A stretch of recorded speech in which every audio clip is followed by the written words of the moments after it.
ఇంకా విభిన్న రీతిలో మన కలెక్టర్ గారు ప్లాన్ చేశారు. నాకు అర్థమవుతుంది మన కలెక్టర్ గారు శ్రీపక్షపాతని.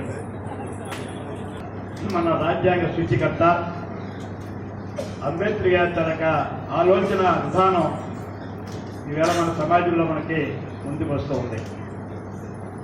మనం ఒకటే అది గతంలో మేము చాలా అంబేద్కర్ గారి ఉత్సవాలు చేసేవాళ్ళం. జయంతి ఉత్సవాల్లో ఆ రోజు సహపంక్తి పోయడానికి మీకు ప్రయాణం ఇచ్చేవాళ్ళం.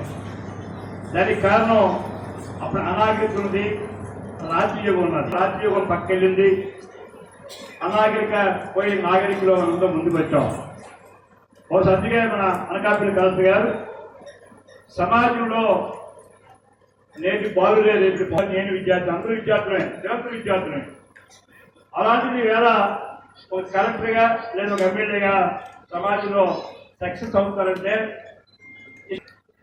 ఇవాళ ఈ స్థాయిలో మనం ఉన్నామంటే భారతదేశం ముందుకు వెళ్తూ ఉందంటే ప్రపంచంలో 10 విషయాల్లో వేళ భారతదేశం అగ్రగామి గారు మనకు ఒక గొప్ప రాజ్యాంగం ఇచ్చారు.